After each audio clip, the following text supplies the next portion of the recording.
আসসালামু আলাইকুম, সবাইকে অসংখ্য ধন্যবাদ জানিয়ে শুরু করছি। আমি ফরিদুদ্দিন, ইনকাম ট্যাক্স প্র্যাকটিশনার।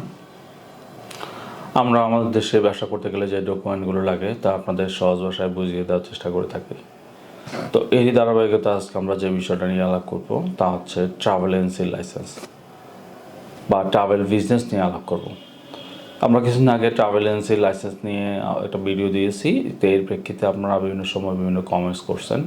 তা এর প্রেক্ষিতে আমাদের কাছে মনে হলো যে আপনাদের সুন্দর করে বিভিন্ন কমেন্টসের অ্যান্সার স্বরূপ একটা ভিডিও দিই।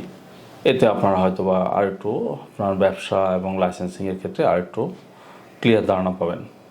তো চলুন শুরু।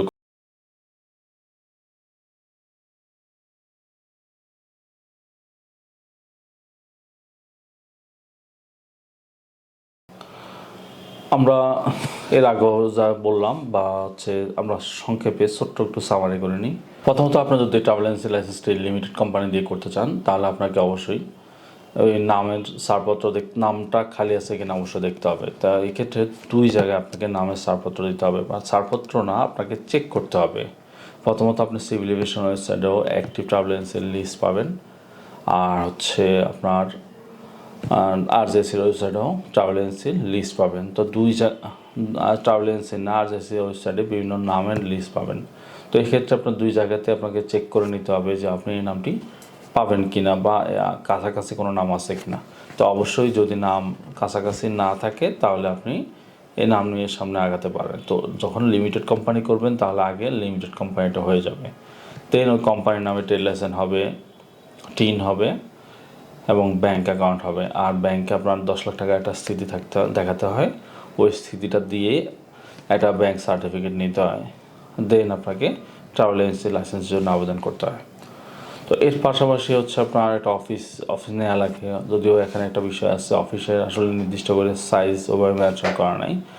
তবে অবশ্যই মানানসই যতটুকুই অফিস থাকুক না কেন যেন অফিসটা সুন্দর করে সামঞ্জস্যপূর্ণ একটা অফিস থাকে। কারণ যেমন দেখেন আপনার রিক্রুট এজেন্সি বা হাউসের এজেন্সির ক্ষেত্রে অফিসের নির্দিষ্ট একটা সাইজ মেনশন করা আছে, সেখানে মিনিমাম 400 স্কোয়ার ফিটের কথা বলা আছে। তো ট্রাভেল এজেন্সির ক্ষেত্রে আমি নির্দিষ্ট করে বলা নাই, তবে অবশ্যই অফিসটা যেন মানানসই একটা অফিস হয়ে থাকে। আর হচ্ছে এর পাশাপাশি আপনার হচ্ছে একটা পুলিশ ক্লিয়ারেন্স লাগে। তবে এখানে একটা বিষয় হচ্ছে ট্রাভেল এজেন্সির লাইসেন্সিং গাইডলাইন অনুযায়ী আপনার হচ্ছে পুলিশ ক্লিয়ারেন্সটাকে ম্যান্ডেটরির মধ্যে দেওয়া হয় নাই। তবে যখন আপনি অনলাইনে আবেদন করবেন সেখানে যে ডকুমেন্টের লিস্ট আছে সেখানে অবশ্যই এটাকে ম্যান্ডেটরি হিসাবেই দেওয়া হয়ে থাকে। তো আমরা প্র্যাকটিক্যালি দেখেছি আপনার হচ্ছে ট্রাভেল এজেন্সির পুলিশ ক্লিয়ারেন্স ছাড়াও আপনার হচ্ছে ট্রাভেল এজেন্সির লাইসেন্স হয়েছে, বা যেটা আপনি আবেদন করছেন এই ডকুমেন্ট দিয়েও লাইসেন্সটা হয়ে গেছে। আর আরেকটা আপনার ভালো একটা যে বিষয়টি, যেটা করোনার পরবর্তী এখনকার সময় দেখলাম যে অনেক ক্ষেত্রে, কারণ করোনার পরবর্তীতে যে হচ্ছে অনেকগুলো লাইসেন্স বন্ধ হয়ে গেছে, হয়তো বা সিভিল এভিয়েশন কর্তৃপক্ষ এই কারণে হয়তো বিবেচনায় যে ইন্সপেকশন যে একটা বিষয় আছে এটাকে তুলনামূলক ফ্লেক্সিবল করা হয়ে থাকে। আমরা দেখছি অনেকে হয়তো ওভার ফোনে কনফার্ম করে যে আপনার কী ব্যবসা আছে বা আপনার যে ডকুমেন্টগুলো দিয়েছেন এটা সঠিক কিনা, যে ইন্সপেক্টর অ্যাসাইন করা হয় আপনার আবেদনের প্রেক্ষিতে, আর ক্ষেত্রে বিশেষে ওনারা ওভার ফোনে কনফার্ম করে আপনার অ্যাপ্রুভাল দিয়ে দিচ্ছে বা রিপোর্ট সাবমিট করতেছে। আর রিপোর্ট সাবমিট করার কিছুদিনের মধ্যে আপনার লাইসেন্সও পেয়ে যাবেন। তো ওভারঅল যখন আপনার এটা গভর্নমেন্টও চাচ্ছে যে আসলে আপনারা ব্যবসা করেন এবং সঠিকভাবে করেন। তবে এর পাশাপাশি আমরা আরও কিছু কোশ্চেনে অ্যান্সার করি। যেমন কিছুদিন আগে আমাদের একটা কোশ্চেন আসছে যে আমি ছোটো আকারে, যেটা হচ্ছে কারো থেকে বি টু বি এজেন্ট নিয়ে আমরা ব্যবসা করব, তাহলে আমাকে সিভিলিয়েশন লাগবে কিনা। আসলে বি2বি এজেন্ট নিলেও আপনার ট্রাভেল এজেন্সি লাইসেন্স, কারণ যদি কোনো ভালো প্রতিষ্ঠান থেকে বি2বিও নিতে যান তাহলে আপনাকে সিভিলিয়েশন লাইসেন্স দিতে হয়। তো আর যেহেতু আপনার বি2বি নিলেও আপনার পরিচয় কিন্তু ট্রাভেল এজেন্সি, তাহলে আপনাকে অবশ্যই ট্রাভেল এজেন্সির লাইসেন্স নিতে হবে। ক্ষেত্র বিশেষে মেনটেন করা যারা ছোটো স্কেলে করেন তাদের জন্য একটু সমস্যা। তারপর আমরা পরামর্শ দিব আপনার দেশ এবং দেশের প্রচলিত আইন মেনে আমরা সঠিকভাবে আমাদের ব্যবসা পরিচালনা করব। এতে করে আমাদের ব্যবসায় কোনো সমস্যা আসবে না বা আইনগতভাবে কোনো সমস্যা আসবে না। তো অবশ্যই আমরা ছোটো স্কেলে করি, যেভাবেই করি, যে অবস্থায় করি না কেন আমরা অবশ্যই আমরা হচ্ছে ট্রাভেল এজেন্সি লাইসেন্স করেই আমরা ব্যবসাটা পরিচালনা করব। এর পাশাপাশি যেমন ট্রাভেল এজেন্সির ব্যবসাটা অনেক দিক থেকে বিস্তৃত হচ্ছে, আবার অনেক দিক থেকে যেটা কিছুটা সংকুচিত হচ্ছে।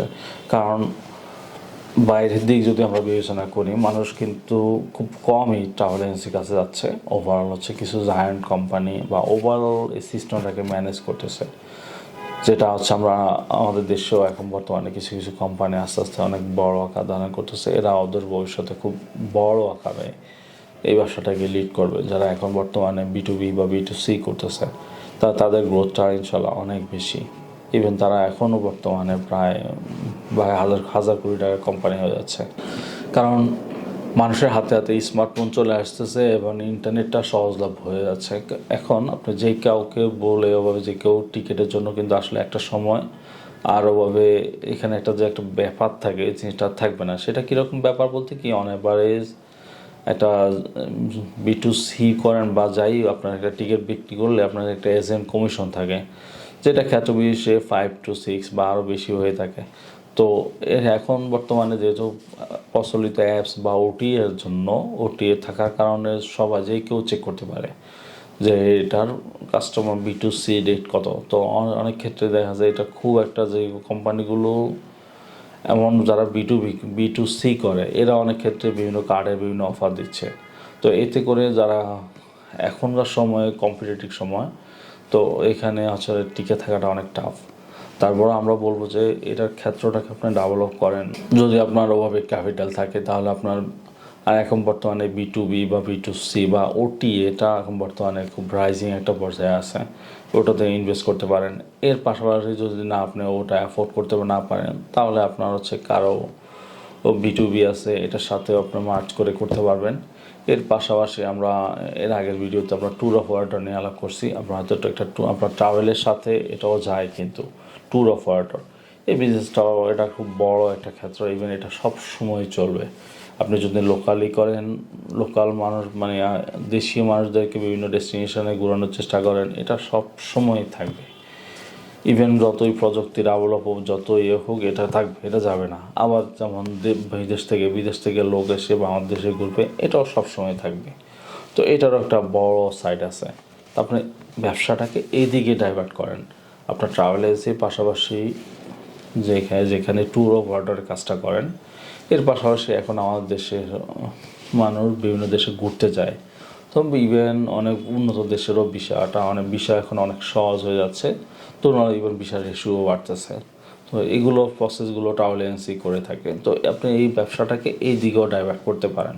তবে এখানে একটা ব্যাপার আছে, দক্ষতার ব্যাপার আছে। আর ওভারঅল যখন আপনি ট্রাভেল এজেন্সিটাকে প্রফেশন হিসাবে করবেন, তো আপনাকে অবশ্যই একজন ট্রাভেলার হতে হবে, বা এই জিনিসটা আপনার ভিতর আসতে হবে যে আমি বিভিন্ন দেশ ঘুরতেছি বা ঘুরতে আমার সত্যিই ভালো লাগে, মন থেকে ভালো লাগে। এই ধরনের টেন্ডেন্সি যখন থাকবে, তখন আপনি এই ব্যবসায় আসতে পারবেন। আপনি যদি মনে করেন টোটালি কারোর উপর নির্ভর করে, বা আপনি দেখছেন বা শুনছেন এই ব্যবসা করে অনেক এই করছে, না আমিও করব, আসলে এটা এভাবে করাটা ঠিক না। যদি আপনাকে ওভারঅল ট্রাভেলটাকে আপনার টানে, মন থেকে টানে, তাহলে অবশ্যই আপনি ট্রাভেল এজেন্সি ব্যবসার সাথে জড়িত হন। ইভেন ব্যবসাটাকে সময় দেন। আর হচ্ছে প্রথমে যে অবস্থা, আপনি যে কোনো একটা সাইট নেন যে আমি কোন সাইডে এক্সপার্ট হব। মানুষ আমাকে কি, আমার যেটাকে আমরা যে কোনো একটা ব্যবসার SOP বলি, যে আমার স্ট্রেংথ কোন জায়গায়, আমার এখানে দুর্বলতা কোন জায়গায়, এইগুলো আপনাকে আগে আইডেন্টিফাই করতে হবে। যেগুলো উইকনেস আছে ওগুলোকে আপনাকে ওভারকাম করতে হবে, এবং যেগুলো স্ট্রং পয়েন্ট আছে এগুলোকে আরও কীভাবে ডেভেলপ করা যায়। আর মার্কেটের গ্যাপটাকে আমাকে বুঝতে হবে, যে মানুষ কোন জায়গায় সার্ভিসটা পাচ্ছে না, ওখানে আপনাকে কাজ করতে হবে। যে এই জায়গাতে মানুষ প্রতারিত হচ্ছে, বা এই গ্যাপটা মানুষ মানে বিভিন্ন, যখন আপনি মার্কেটে আসবেন, মানুষের ফিডব্যাক নেবেন, কেউ না কেউ আপনার জন্য পজিটিভলি কাজ করবে। তেমন কিছু না, এখন বর্তমানে শুধু হচ্ছে এই সিঙ্গাপুর না, আপনার মালদ্বীপ, শ্রীলঙ্কা, এটার প্যাকেজ করে, খুব কঠিন কিছু না। এই করে তারা দেখলাম যে মাসাল্লাহ খুব ভালো করতেছে, মানে একটা ডেস্টিনেশনে খুব ভালো স্কেলে তারা প্যাকেজ করে। আবার কিছু কিছু এজেন্সি দেখলাম যে তারা শুধু তুর্কি বেস প্যাকেজগুলো করে। ইভেন তারা একটা তুর্কি কোম্পানির সাথে মার্চ করে এই তুর্কি বেস প্যাকেজগুলো খুব ভালোভাবে ডেভেলপ করতেছে। তো ইভেন আপনি এটাকে ডেভেলপ করে বিভিন্ন এজেন্সির কাছে এটাকে আবার বিটুবিও সেল করতে পারেন, নিজে তো পারবেনই, বিভিন্ন এজেন্সির কাছে পাশাপাশি বিটুবিও করতে পারেন। তো আমার মনে হয় ওভারঅল এক্সপার্ট না হয়ে যে কোনো একটা স্পেসিফিক সাইডে এক্সপার্ট হন। আপনি ভিসা প্রসেসিংয়ে খুব ভালো, এটা আপনাকে খুব টানে, এটা আপনি খুব ভালো পারেন, অবশ্যই এটাতে এক্সপার্ট হন, এটাতে হিউজ কাজ করার জায়গা আছে। তো ওভারঅল আমরা আপনাদেরকে একটা সমগ্র ধারণা দেওয়ার চেষ্টা করছি যে ট্রাভেল এজেন্সি ব্যবসাটা করেন, তবে হচ্ছে একদম বৈধভাবে, বৈধ কাগজপত্র নিয়ে অ্যাকুরেটলিভাবে করেন। তো এর পাশাপাশি যেমন একটা নেগেটিভ সাইড শেষে না বললেও নয়, যেমন হচ্ছে ইটালির একটা ব্যাপার।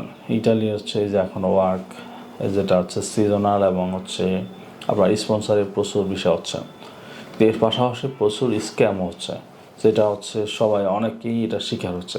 এটা কীরকম, এটা বড় একটা সিন্ডিকেট তৈরি হয়েছে যে আপনার আবেদন করে দেবে আপনার হয়ে, আবেদন করার জন্য 500 ইউরো তাকে নন রিফান্ডেবল দিতে হবে।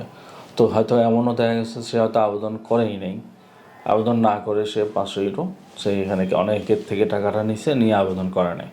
আর হয়তো বা মনে করেন 100 জন থেকে নিল, 10 জনের আবেদন করে দিছে, বাকি 100 জনকেই ওই ডকুমেন্ট কোনো না কোনোভাবে এডিট করে দিয়ে দিছে। তো এই ক্ষেত্রে আপনার যেহেতু আপনি অ্যাজ এ ট্রাভেল এজেন্ট, আপনি এখান থেকেই তো আপনি কাস্টমার থেকে নিয়ে এই কাজটা করতেছেন, যদিও এটা ট্রাভেল এজেন্সির মধ্যেও না, কারণ এটা যারা রিক্রুটিং করে তাদের কাজ, তারপর অনেক ট্রাভেল এজেন্সি এটা করে। তো এখানেও কিন্তু সে ক্ষতিগ্রস্ত হচ্ছে, কারণ কতজনের কাছে আপনাকে এইভাবে করবেন, এটা অবশ্যই আপনার ক্ষতিগ্রস্ত হবেন। তো লোভ করা যাবে না, একদম ঠান্ডা মাথায় আপনার যা পারেন এটা নিয়ে লেগে থাকতে হবে। তো আজকে এই পর্যন্তই, দেখা হবে অন্য কোনো ভিডিওতে। আর কমেন্ট বক্স তো সবসময় আপনাদের জন্য আছে, আমরা চেষ্টা করবো আপনাদের কমেন্টসগুলো অ্যান্সার দেওয়ার জন্য। ওকে, দেখা হবে। আল্লাহ হাফিজ, আসসালামু আলাইকুম।